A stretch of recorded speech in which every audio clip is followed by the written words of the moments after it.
What's going on, everybody? How's it going out there in YouTube land? It is I, Culturedog Sam Hatch, back here with another video, and I'm glad everybody enjoyed listening to the newest Laserdisc Discotheque podcast. Well, maybe not everybody did, but thanks to everybody who responded that they had a good time with it.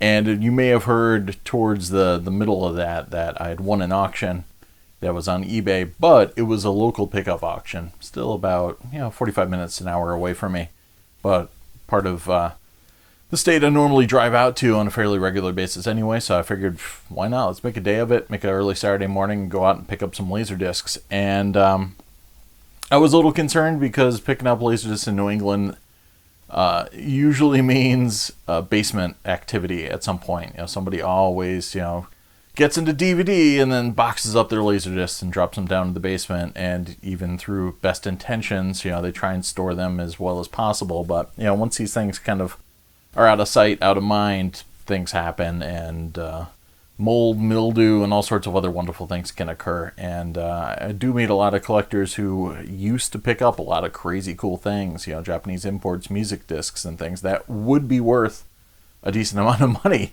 if they weren't, filled with black mold on the inside of their jacket. So I really was concerned, and I contacted the seller, who was way cool, and just said, no, it's been sitting in just boxes in a recording studio in my house. And I'm like, all right, that sounds awesome. So I went out, and sure enough, I mean, it's weird. Some of these things have been used, but some of them are strangely crisp. Like, they didn't even come that good from the Suncoast back in the day. Like, the corners like perfectly squared. But yeah, a lot of these were in really good shape, and it was just needed a little bit of light dusting, and good as new pretty much. So it was an awesome lot. I was glad I bid on it. And when I was kind of going through everything, I was like, wow, I really don't have this, or it was on my hit list, or I can't say no to it. So it was one of those really cool lots where the seller had pretty good taste in movies and very eclectic, but to another film collector, really good stuff. And there's no of the usual commons. I mean, there's a couple like sci-fi movies that were big hits, so to speak, but there's no T2s in here, there's no Star Wars, there's no Speeds, there's no Bravehearts, etc. So let's dig in. Since it's a pretty hefty lot, I'm just going to split this into 4 parts, and we're going to go with TV stuff first. So it's mostly going to be, I don't want to spill what it is, but you'll find out in a hot minute. First thing is, interestingly, I've never seen these before, but Image put these out in, looks like 91. But Mr. Bean Collections, it's volume 1.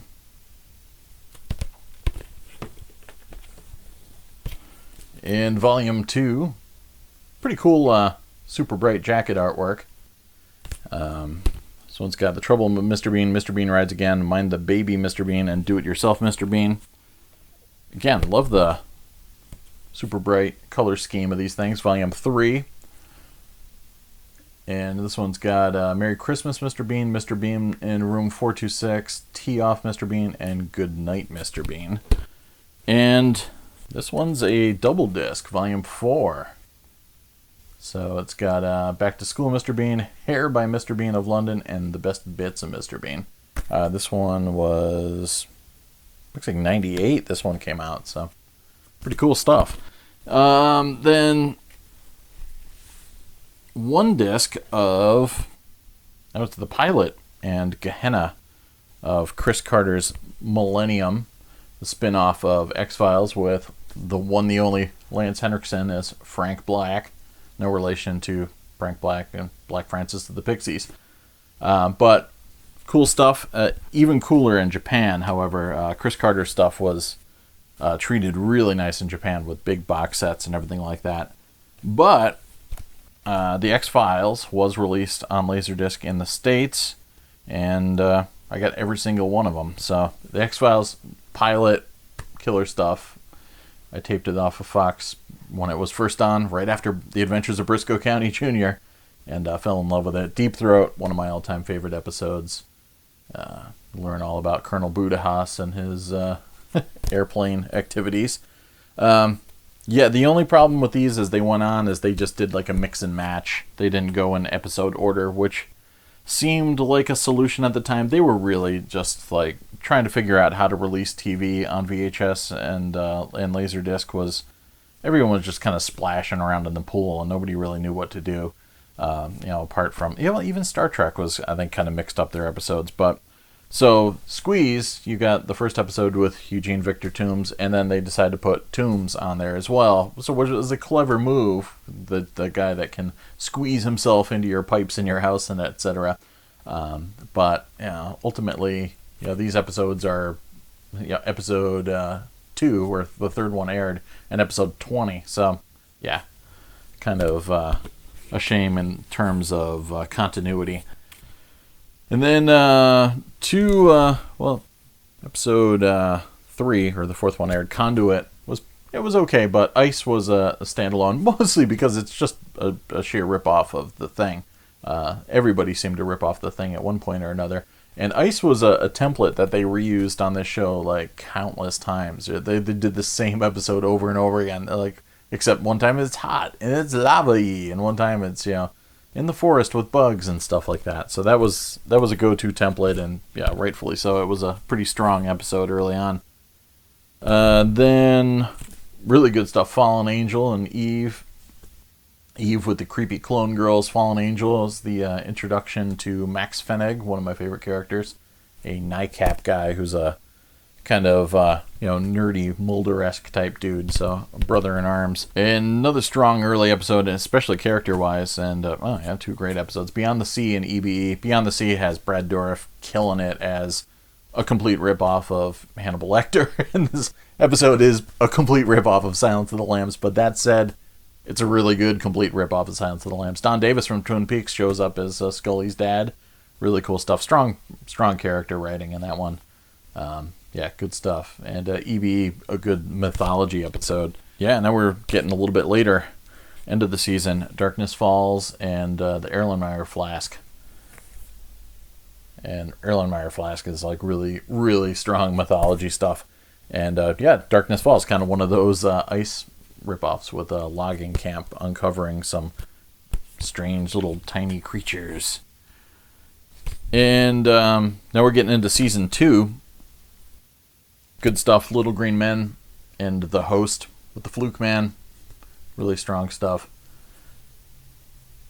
I was super psyched they renewed the show for a second season, and I was moved out of my parents' home for the first time, so one of the first things I did was make sure I called them up. And most people will set up some way for them to go home and do laundry at their parents' house. No, I was like, Mom, whatever you do, remember to tape X-Files for me. I moved to Sunday night or whatever, but make sure you remember to tape X-Files for me. And every other month or so we'd get together and I'd be like, where's my X-Files tape? Because I was a good son. Anyways, Sleepless and Dwayne Barry, great stuff. Very Fire in the Sky-esque, and good alien mythology stuff.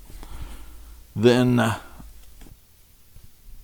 Ascension in One Breath. You get some of the stuff with Scully being pregnant, or Gillian Anderson being pregnant, and kind of written into the show with an abduction, and just her sitting in a boat trying to not look pregnant for a lot of times. Still, they did good character writing to kind of do well with what they had been dealt. Then Irresistible and Die Hand die Verletzt, which is one of my all-time favorite episodes. One of the best pre-credits teasers with a bunch of teachers all talking about the morals of plays and stuff that students want to put on, and whether or not they're too edgy, and then they go and lock a door and do a satanic prayer, and then you realize some weird stuff's going on there. Really, really good episode. Strong stuff. And what else? Colony and Endgame, with some good story stuff. Potentially Mulder's sister being around, and the alien hitman kind of guy shows up. Yeah, cool stuff. Humbug and Anasazi. Humbug, I was talking about in the podcast. It's a great one with a bunch of members from the Jim Rose Circus sideshow, including the Enigma and Jim Rose himself.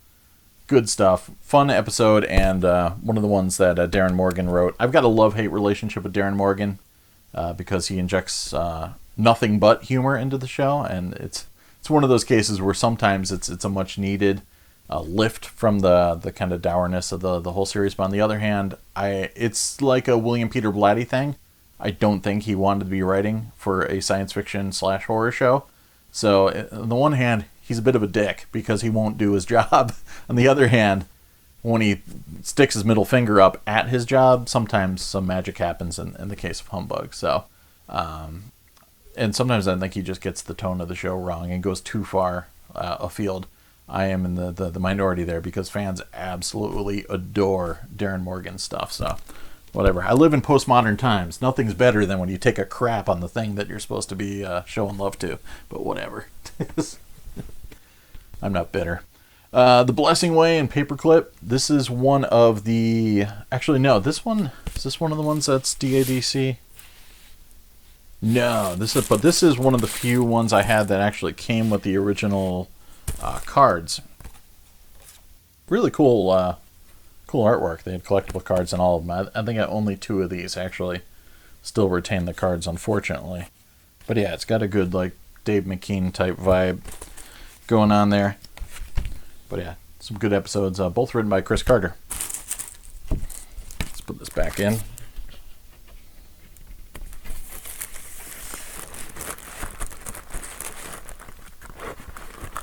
Yeah, most of these discs were pressed by either Kure or Pioneer Japan, so high quality pressings for the most part. Here we go. Some more Darren Morgan stuff. And War of the Coprophages, which we referenced on the podcast. But Clyde Bruckman's Final Repose, that's another good episode with the humor, letting that come through. And really, really good performance from Peter Boyle in that one. And... here we go. Nisei and 731. Really cool 2-parter episode. Really strong mythology work, but unfortunately also a DADC. The lone DADC USA pressing in this whole batch, and unfortunately it is rotted. And, I just lost the cards that came with this one. But yeah, cool Scully card and an alien card, but cool that the show was kind of getting into the dealing with the alien autopsy kind of footage and stuff that was very popular at the time, mostly because of the popularity of the X-Files. So it's interesting how that kind of cycled in on itself. And some good Krychek stuff and Cigarette Smoking Man stuff. Piper Maru and Apocrypha. Now we're getting into middle of season 3. And I always liked Pusher. It's a good one. A guy that can use his mind, and I love how he always says cerulean. Cool stuff. And yeah, Jose Chun's From Outer Space, which pretty much if you took a poll among X-Files fans, you'd say that's like their all-time favorite episode, which is Darren Morgan taking the biggest, steamingest dump on the show he could possibly write. So that's, I have no idea why fans love that episode. I think it sucks ass.